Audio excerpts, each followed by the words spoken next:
Bahwa Pak Prabowo kan akan menciptakan 3 juta rumah dalam 1 tahun ya, kalau nggak salah setiap tahun tuh ada 3 juta rumah yang akan dibangun oleh pemerintah. Lalu untuk PIK ini kan benar-benar Pak Aguan yang akan membangun, lalu diberikan gratis ya kalau nggak salah untuk masyarakat. Nah kalau bisa untuk teman-teman konglomerat pengusaha yang lain juga harus seperti Pak Aguan. Cuma modelnya Pak Aguan ini kan kayak seperti padi. Artinya kalau padi itu makin apa namanya? Makin tinggi makin merunduk. Iya, makin tinggi kan makin merunduk. Jadi model kayak Pak Aguan nggak pernah merilis apa yang pernah dia bangun, ya kan, apa yang pernah dia kasih kontribusi ke pemerintah. Artinya bahwa buat saya untuk membangun rumah yang diberikan masyarakat di Indonesia secara gratis bukan sesuatu yang baru untuk Pak Aguan. Lihat bahwa keadaan rumah sekarang ini dibutuhkan, apalagi di generasi muda yang sekarang. Kapan dia mampu bisa membeli rumah? Kalau kita lihat ya, dari mulai gajinya berapa, terus kebutuhannya berapa, terus harga tanah juga udah semakin tinggi.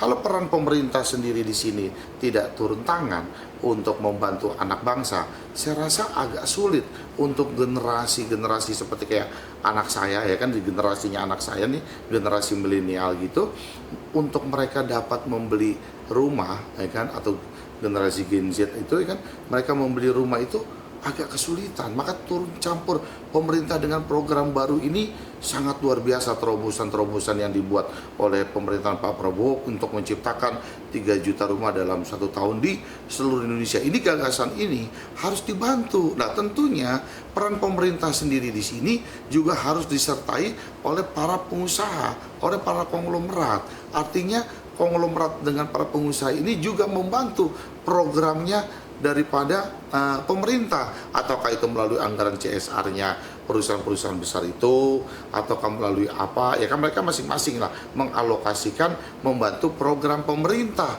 sendiri untuk sampai terciptanya 3 juta rumah dalam 1 tahun.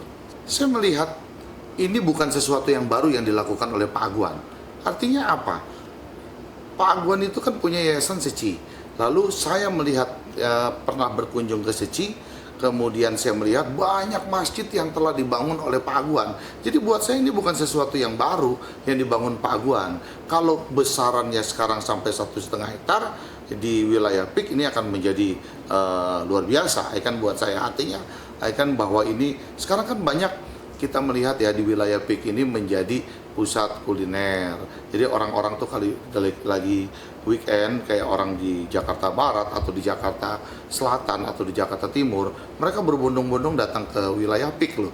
Hanya sekedar weekend di sana, menikmati udara laut di sana sambil menikmati kuliner makanan di sana. Jadi PIK ini menjadi fenomena baru, kan kawasan yang sedang berkembang, kawasan yang luar biasa, artinya mencari pasir putih sekarang kita udah bisa dapat di PIK. Lalu menikmati udara laut bersih sekarang kita juga bisa menikmati di PIK. Dengan jangkauan yang cukup dekat, yang tidak terlampau jauh, PIK ini menjadi salah satu tempat yang weekend dapat dikunjungi orang banyak gitu. Juga bukan sesuatu yang baru untuk Pak Aguan. Artinya bahwa tidak pernah terblow up aja, tidak pernah dirilis saja oleh Pak Aguan sendiri. Apa yang pernah dilakukan di Indonesia ini membangun rumah, seperti kejadian dulu gempa Palu. Kan pernah ada tuh ya, gempa Palu dan sebagainya. Pak Aguan berkontribusi ribuan rumah yang telah dibangun di sana. Lalu di Aceh, kan juga berapa ribu yang telah dibangun oleh Pak Aguan. Kan kemudian di Jawa Barat juga banyak yang telah dilakukan oleh Pak Aguan sendiri dalam membangun rumah di Indonesia. Kalau nggak salah saya pernah lihat ya, pernah datang ke Seci itu udah sekitar kurang lebih 8 atau 10 ribu rumah yang telah dibangun oleh Pak Aguan. Jadi buat saya ini bukan sesuatu yang baru juga untuk Pak Aguan. Nah, kalau buat saya kebaikan itu nggak boleh lagi dikontroversikan. Artinya kebaikan ini kan dimulai untuk pengadaan rumah, lalu dengan harga yang cukup murah, diberikan kemudahan nanti mungkin fasilitas ke perbankannya atau apa dan sebagainya. Ini kan masih digodok, masih dibahas oleh pemerintah. Lalu kemudian ada konglomerat, ada seorang pengusaha besar yang mau membangun rumah ini dibagikan secara gratis, nggak perlu lagi dikontroversikan. Mau ngapain dikontroversikan? Justru kita harus mendukung program itu, ya. Oke? Siap, terima kasih.